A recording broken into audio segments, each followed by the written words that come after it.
Today we're going to talk about nursing care of patients with substance use disorders. After this lecture, you'll be able to differentiate the actions, effects, and withdrawal symptoms of alcohol, marijuana, stimulants, tobacco, hallucinogens, opiates, and inhalants. You'll be able to discuss evidence that serves non-related and related substance-related disorders and implement the nursing process for a person with substance-related and non-substance-related disorders. So, substance use.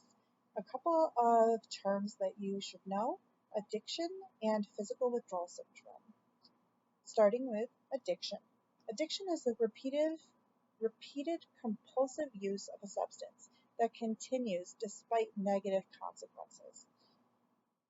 So it's a condition of continued use or reward-seeking behaviors despite the adverse consequences. So this could be drug or alcohol use, despite getting in trouble, despite losing your job, or it could be gambling, despite losing all your money and maybe gambling your house away, and still you continue to gamble.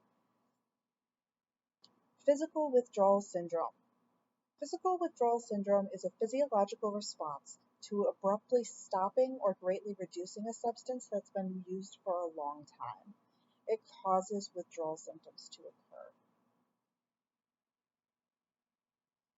In the acute care setting, some nursing management, we need to screen for and recognize substance use, especially in places like the emergency room where a patient may be coming in for an acute injury. They may not be coming in for their substance use, but they have a high likelihood to withdraw while they're in the hospital for this acute problem that they're having. And then we need to be able to manage their withdrawal symptoms while they're with us. We need to provide patient education about the effects that whatever substance they're using is having on their health, and encourage a change in behavior, and also refer them to proper treatment programs that they can continue using outside of our services.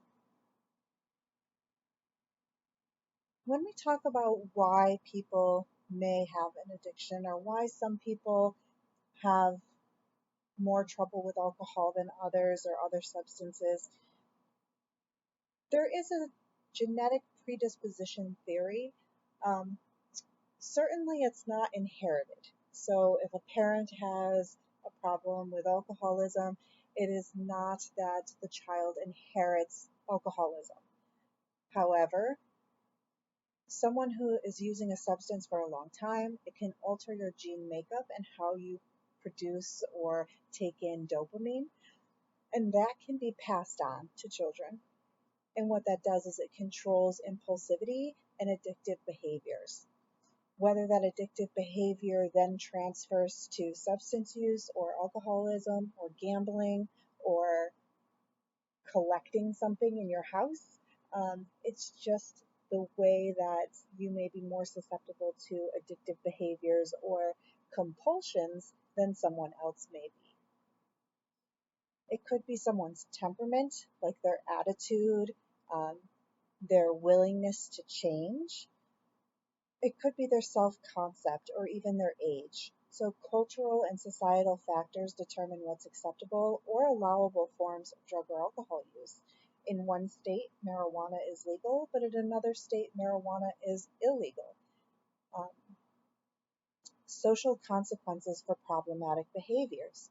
So again, our public laws determine what kind of drug use is legal in public and what kind is illegal. You can sit in a restaurant and drink alcohol, but you cannot sit on the sidewalk and drink a bottle of vodka. That is unacceptable. And you can smoke pot in your yard, but I don't think you can smoke pot out on the sidewalk in public spaces, even though it's legal. Parental and family relationships. So children who are exposed to drugs are at a higher risk later in life, and that's simply because they're around it, they may not be afraid of it. Their exposure to it kind of normalizes it, and it makes them less afraid of it. And then, of course, there's peer pressure. And peer pressure is always a problem right from elementary school, middle school, high school, and it could even continue into adulthood. We're going to start by talking about alcohol. Now, deciding how much is too much for alcohol use. This picture represents the U.S. standard drink equivalent. The National Institute on Alcohol Abuse and Alcoholism produced guidelines for alcohol use that indicates a healthy man younger than 65 should consume no more than 14 standard drinks per week or 4 drinks per occasion, and that healthy non-pregnant women and adults older than 65 should consume no more than 7 standard drinks per week or 3 drinks per drinking occasion. This picture shows what one standard drink is. So one 12-ounce can of beer, one 8-ounce glass of malt liquor, 5 ounces of wine, and 1.5 ounces of hard liquor. So it's interesting that they would say that 14 of these drinks per week would be acceptable as far as the alcohol use guidelines are considered. Symptoms of alcohol disorders, certainly binges. Um, Binges is a slang term for a period of excessive or uncontrolled indulgence, and this could be food or alcohol. Um, Blackouts. So blackouts that are alcohol related actually causes gaps in a person's memory for events that occurred while they're intoxicated. So these gaps happen when a person drinks enough alcohol to temporarily block the transfer of memories from the short-term area of their brain to long-term storage for them to remember later, known as memory consolidation, and this happens in the hippocampus part of the brain, but it actually blocks that transmission, and which is why people can't remember things that happen when they've drank too much. It actually just blocks those transfer of memories, which is very interesting and very scary. Can be very scary for the person too. Vomiting and dehydration, disorientation, and then vulnerability to infections and accidents, certainly tripping, falling downstairs, um, stumbling into places they're not supposed to be, and also getting into fights or um, being in circumstances that they would not normally be in if they were not intoxicated. Some effects of long-term abuse, usually after drinking alcohol for a long time, people will develop an alcohol tolerance. So they would need to drink increasing amounts before they experience that cognitive and motor effects of the alcohol. Excessive or long-term abuse adversely affects all body systems and can cause some pretty serious and permanent effects, and we're going to talk about those. So there's these alcohol-induced amnesic disorders. It's most common after many years of heavily drinking, and it's generally in people who are over 40 years old. It's something called Wernicke's encephalopathy. It causes vision impairment, ataxia, hypotension, confusion. It can even cause coma. So Wernicke's encephalopathy, you may have heard it. It's called wet brain. I hear somebody say like, "Oh, that person has wet brain." This is common in people who drink excessive amounts of alcohol, with up to 80% of people with an addiction to alcohol actually developing it. It's caused by a B1 thiamine deficiency, and so the treatment for this is to make sure that they get vitamin B1 and glucose. Now, if this continues, there's something called Korsakoff's amnesic syndrome. It causes amnesia, confabulation, attention deficit, disorientation, and vision impairment. Korsakoff syndrome from alcohol is often preceded by an episode of Wernicke's encephalopathy. So first they kind of get the Wernicke's encephalopathy, and if they continue drinking and things continue getting worse, it kind of develops into this Korsakoff syndrome. So then it becomes Wernicke's Korsakoff syndrome. And this really, they require long-term institutionalization. So Wernicke's is like the acute phase of this, and Korsakoff is the chronic phase. They're not going to, um, it's not reversible at this point. When they're in the Wernicke's encephalopathy phase, it can be reversed with treatments of B1 and glucose. Once we get into the Korsakoff's amnesic syndrome and the Wernicke's Korsakoff syndrome, it is not reversible.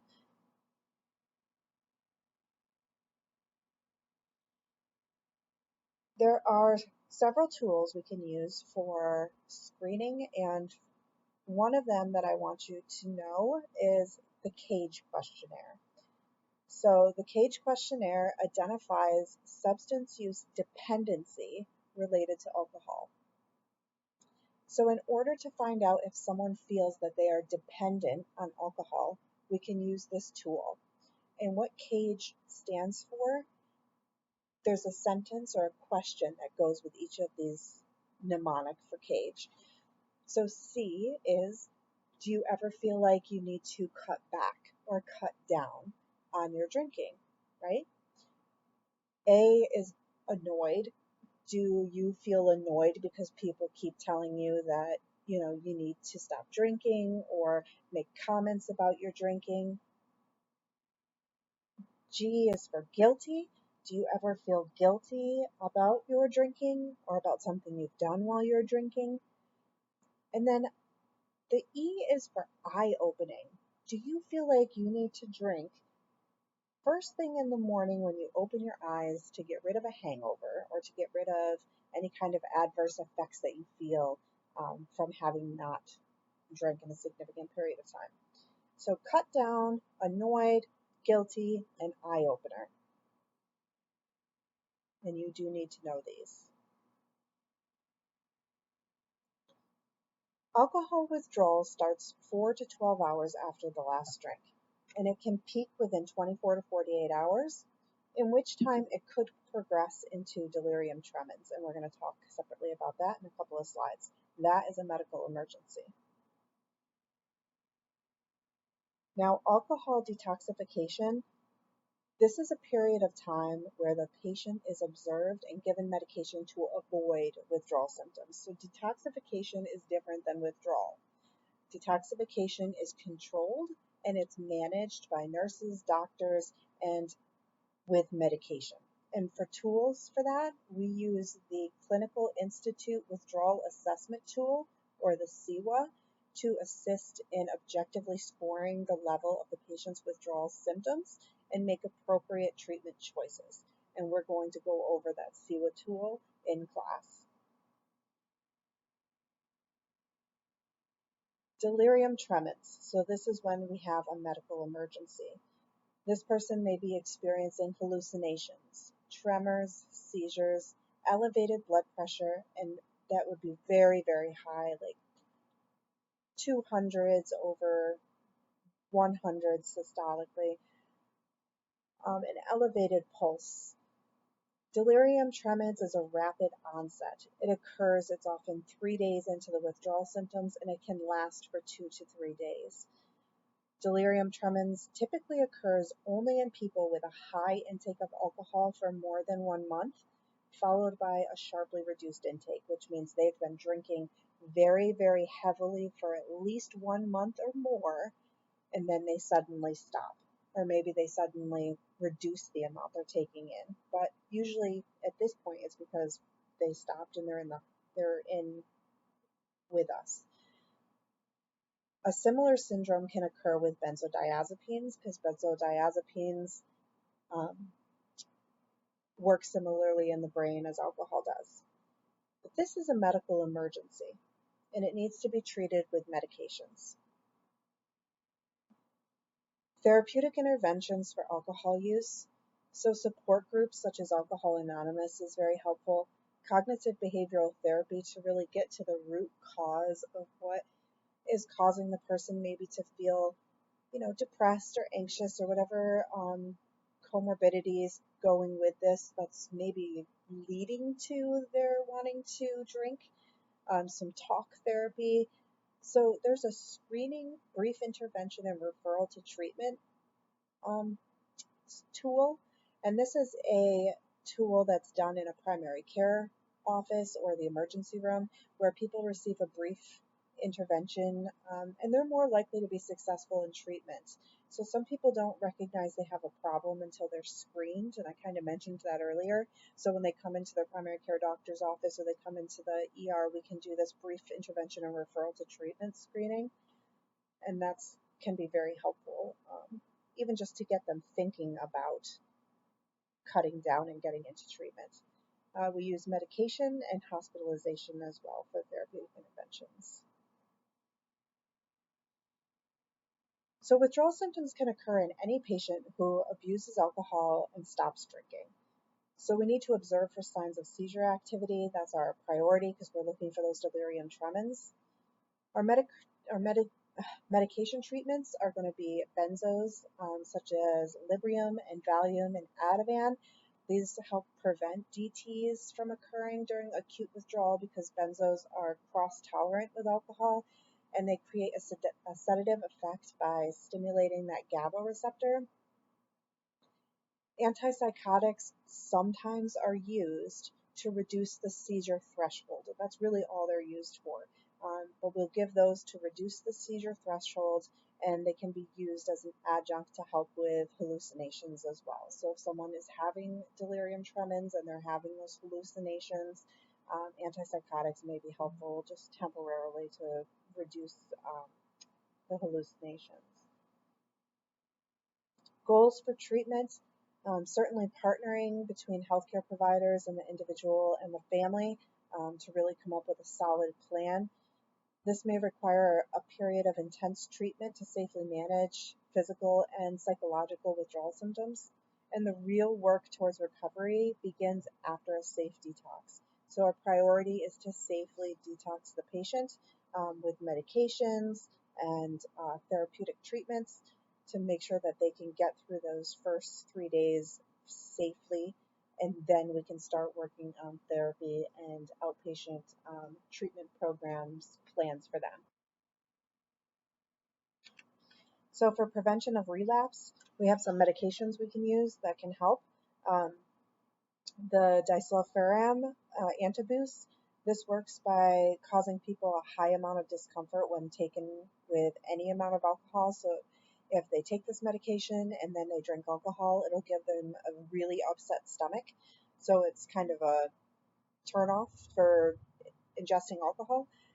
And then there's a camprosate calcium or Camprol, and this is used along with psychosocial support like cognitive behavioral therapy, and this helps prevent cravings.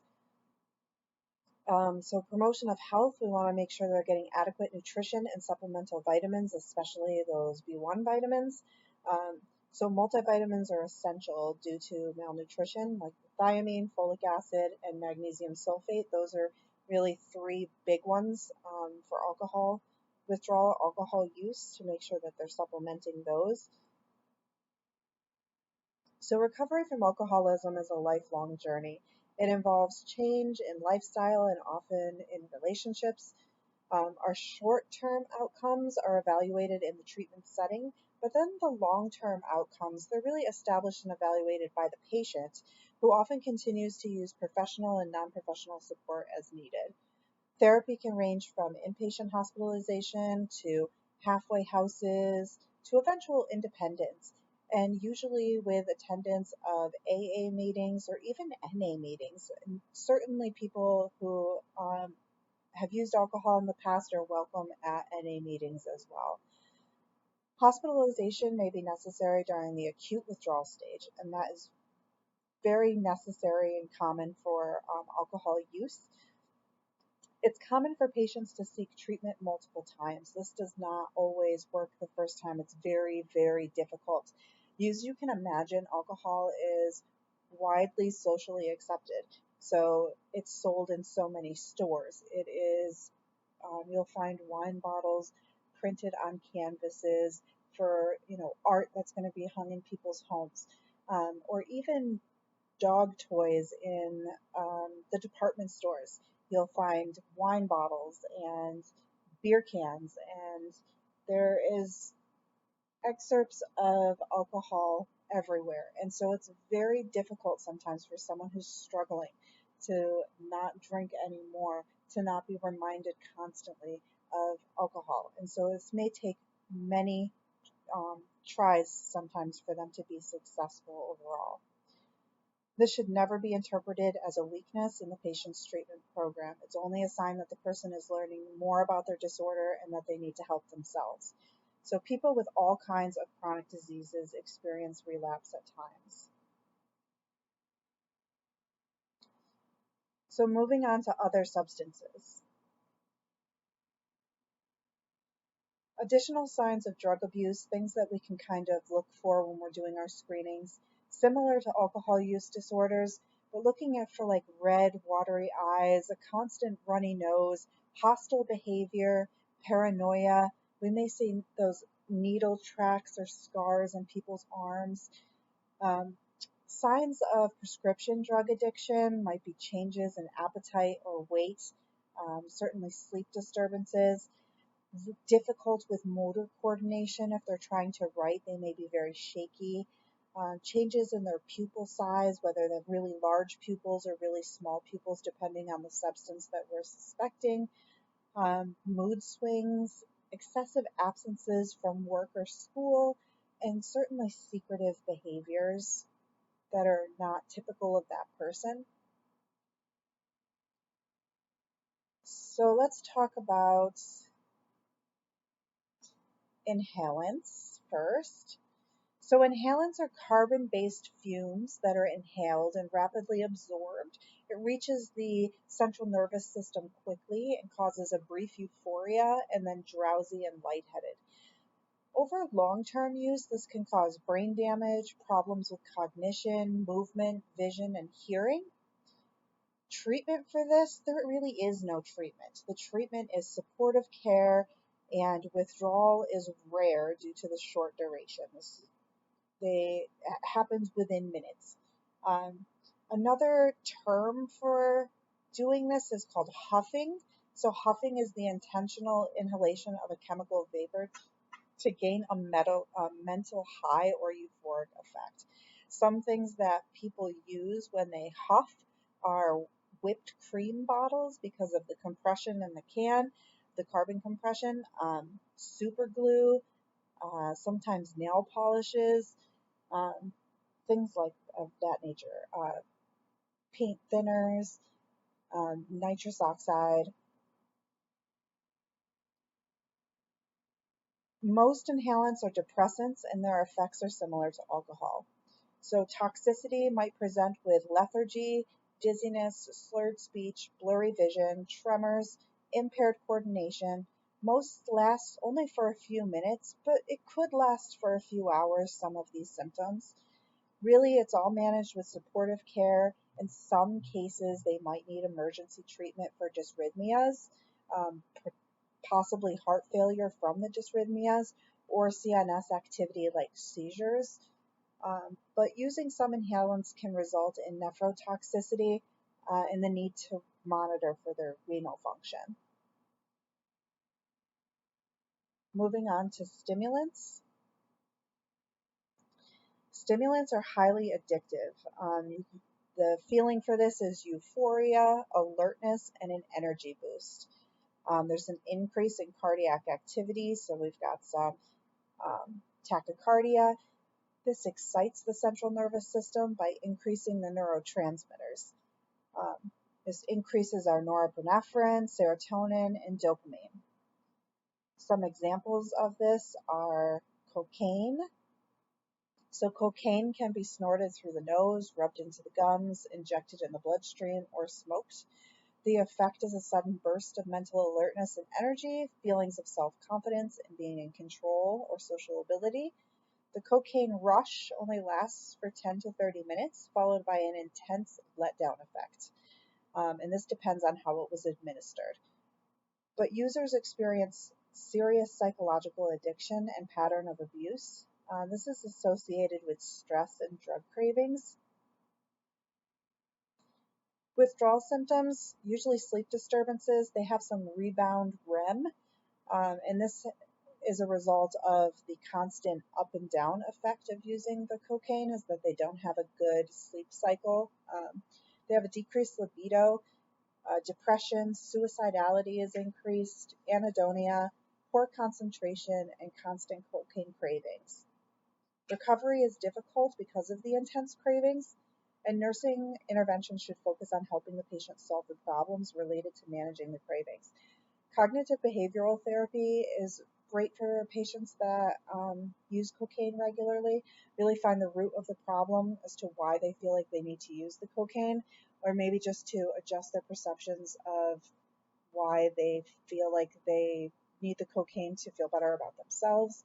Um, Unfortunately, cocaine is not something that a lot of detox centers will do admissions for, although I think that is changing now, as we see more patients are being admitted for cocaine use to inpatient detox centers because it's highly addictive, but the withdrawal symptoms are not usually needing to be managed medically.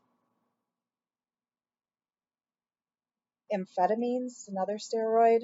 This is used to treat ADHD, narcolepsy, depression, and obesity. So the peripheral nervous system effects from this result in tachycardia, arrhythmias, increased systolic and diastolic blood pressures, peripheral hypothermia. So the effects and clinical course of overdose are very similar to cocaine. So we're going to see tachycardia, flushed skin, sweating, hyperexcitability, and all of that. But the withdrawal symptoms are the same. Methamphetamines, so this releases excess amounts of dopamine. It's highly addictive and it uses a binge and crash pattern.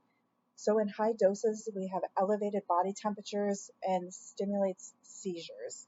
Long-term effects, dependence and addiction psychosis, mood disturbances, violent behaviors, repetitive motor activity like tics, stroke, contracting HIV and hepatitis from impulsive um, use and not using clean things, intense itching, weight loss, and excessive tooth decay. And that would be from smoking it. So something that's widely used and socially acceptable that is a stimulant and is legal. So that would be cocaine or nicotine, sorry, nicotine. So cigarette smoking is a main form of tobacco used in the United States and it is the most harmful. There are other forms of nicotine and that would be cigars, pipes, and smokeless tobacco. So chew, snuff, dip, and electronic cigarettes. So potential medical complications for this with lung cancer, emphysema, heart problems, peripheral vascular disease. There's a picture here that gives you just an idea of the nicotine content that's in different tobacco products.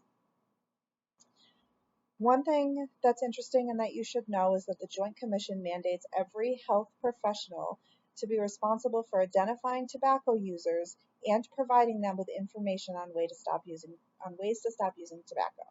So that is something that's mandated by the Joint Commission, that you as a healthcare professional are responsible for identifying tobacco users and then provide them with information on ways to stop tobacco. And that's simply just asking them if they would like smoking cessation programs or smoking cessation information, and they can say no, but at least you've done your due diligence and asked them. Nicotine's a CNS stimulant. It releases adrenaline. The effects last 1 to 2 hours, and withdrawal leaves the person feeling tired, irritable, anxious, and craving more nicotine. So nicotine replacement for withdrawal can be transdermal patches, nicotine gum, nasal spray, and inhalers. There's also auricular therapy, which is acupuncture application to the ear, which also helps with withdrawal, and electronic cigarettes. Electronic cigarettes are not recommended for cessation aids. Another socially acceptable and widely used stimulant would be caffeine. So, this is a stimulation of the cerebral cortex and improves mental acuity, right? So, people drink coffee, they feel more awake and alert. But intoxication of coffee, when you drink too much coffee, and I think probably most people listening to this lecture probably do, if you drink too much, you're going to feel restless and nervous, maybe excited, and have some insomnia because you can't sleep, flushed in your face, diuresis, gastrointestinal disturbance, muscle twitching, a rambling flow of thought and speech, tachycardia or arrhythmias, inexhaustibility, and psychomotor agitation. Withdrawal symptoms from coffee, and I know because I am a coffee drinker that when I don't have my coffee every day, I certainly get headaches. So headaches, drowsiness, fatigue, possible impaired psychomotor performance, difficulty concentrating, craving that caffeine, and psychophysiological complaints. So stimulant withdrawal is not an emergency. We can give supportive care for that crash feeling. So they might feel depressed, fatigue, disturbance in sleep, vivid dreams, aching, irritability, mood swings, increased appetite. We can provide a quiet environment, making sure they're sleeping and eating at will, and suicide precautions if indicated. Moving on to steroids. Steroids cause increased irritability and aggression, euphoria, increased energy, sexual arousal, mood swings, distractibility, forgetfulness, and confusion. These patients are at increased risk for heart attacks, strokes, blood clots, cholesterol changes, hypertension, depressed mood, fatigue, restlessness, loss of appetite, insomnia, reduced libido, muscle and joint pain, and severe liver problems. There's a reduced sperm production and testicular shrinking in men, and difficulty or pain in urinating. This can also cause breast enlargement in men and masculinization in women.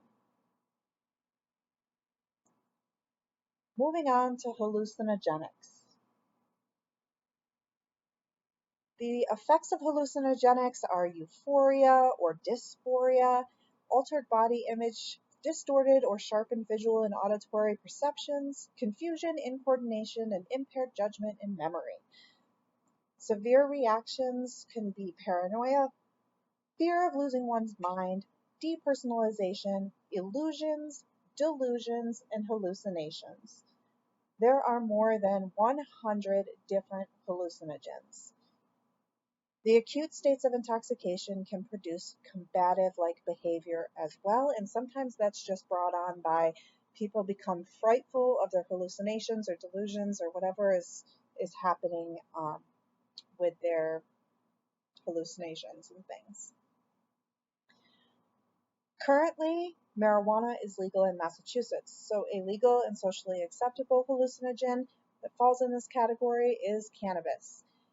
So tetrahydrocannabinol is THC, which causes the psychoactive effect in marijuana. In low doses, this causes euphoria, reduced anxiety, improved appetite, but in high doses, it can cause paranoia and psychosis. Adverse effects certainly cause impaired memory, impaired motor coordination, and impaired judgment. Long-term use can cause cardiopulmonary issues and mental health effects. Cannabis is a general slow release, impaired ability to form memories, recall events, and shift attention from one thing to another. There's a disruption in coordination of movement, balance, and reaction time. Cannabis toxicity can cause acute psychotic episodes where we'll see person present with tachycardia, hypertension, dysrhythmias, sometimes dysrhythmias causing an MI. We need to manage with ABCs. They may be experiencing panic, flashbacks. This can enhance other psychological challenges that they might have, other mental health challenges they might have. This can bring this about. So we need to just manage with a quiet environment and benzodiazepines as needed for those to reduce that anxiety. Withdrawal causes irritability, insomnia, anorexia, cramping, mild agitation, and nausea. Withdrawal peaks in about 48 hours after cessation for someone who uses it regularly. It's more severe in women. Supportive care would be comfort, hydration, and analgesic medications. Another hallucinogen, Rohypnol or GHB, and ketamine kind of fall in this category. So these are predominantly CNS depressants. Rohypnol is known as the date rape drug. These drugs are incapacitating. They cause a euphoric, sedative-like effect, and they produce anterograde amnesia. So people do not remember what happened for a period of time after taking this drug. At high doses, it causes delirium, depression, respiratory depression, and sometimes leading to cardiac arrest.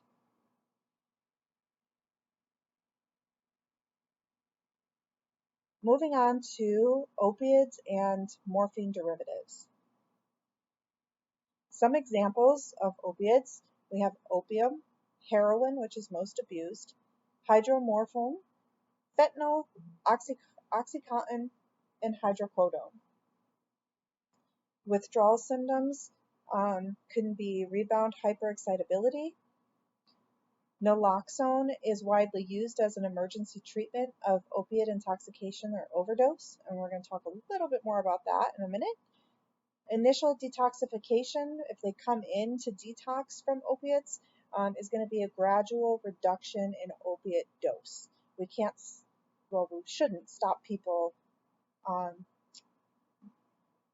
very acutely from taking opiates. Naltrexone or Vivitrol reversibly binds to the opiate receptors, preventing that euphoria and intoxication effect. Do not confuse naltrexone with naloxone. They work differently, and I'm going to explain that in a second. Narcan strips the opiate from the opiate receptor and is used for emergency treatment of opiate overdose, whereas naltrexone is a little bit different. Let's go on to that in the slide. So this slide right here shows two brain receptors, right?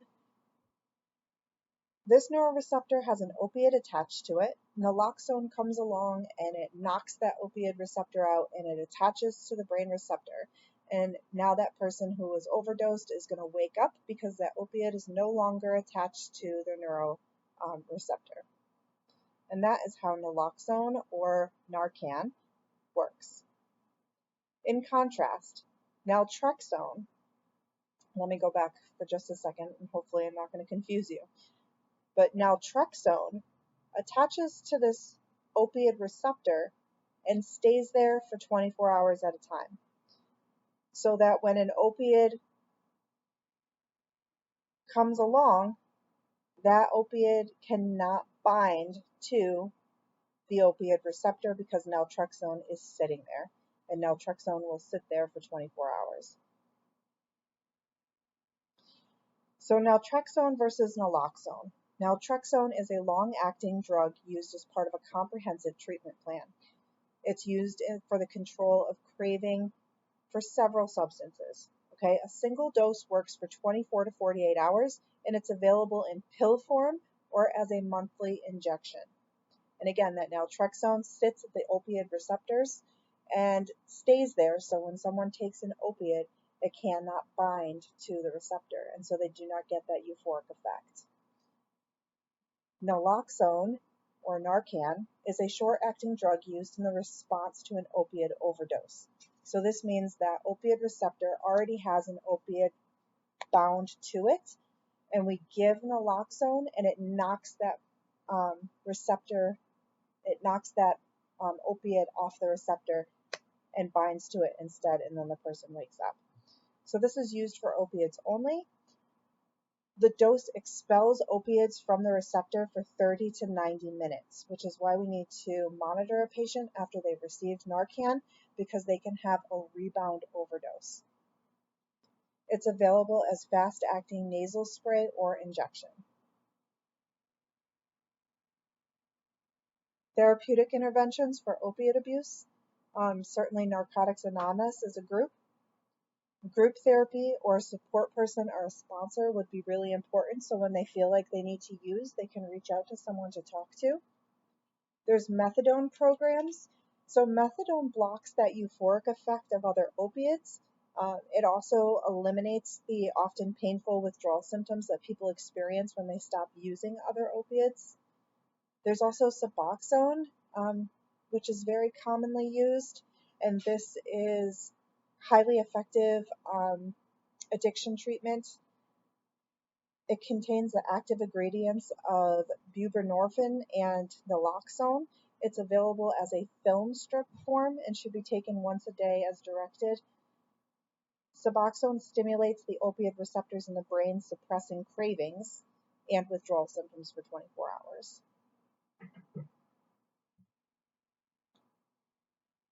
Now I want to talk a little bit about signs of chemical dependency in nurses. What would make a nurse be susceptible to chemical dependency or substance use? One, we have a lot of opportunity, okay? Opportunity and access to many high-risk drugs, okay? The estimated prevalence, though, is similar to the general public. It is not that nurses or other healthcare professionals abuse substances more than the general public does. But there is a risk of loss of license. Typically, if it's self-disclosed, hospitals will allow that person to go through a treatment program and, retain their work. But most nurses are reluctant to seek help. A lot of times this is caused or precipitated by difficult working conditions, being short-staffed, working long hours, difficult patients. There are some states with mandated reporting laws where the hospitals or nursing homes or whatever facility they work for are mandated to report this to the Board of Nursing. There are peer assistance programs so that they can, have those available. Any nurse who knows of any healthcare providers incompetent, unethical, or illegal practice must report that information through the proper channels. And the proper channels would be the nursing supervisor um, or the nurse manager or whoever it is that is in charge of that person. Some things you might notice for a professional that may be under the influence: if you're noticing mood swings or inappropriate behavior at work, non-compliance with acceptable policies and procedures, deteriorating appearance and job performance. Suddenly they just don't care anymore, or things are just missing or not being ordered correctly. Maybe they're being sloppy, they have illegible charting, or there's errors in the charting. They could be charting on the wrong person all the time. They may be very forgetful, have poor judgment, poor concentration, and you may be catching them lying. And that is the end of this substance use lecture.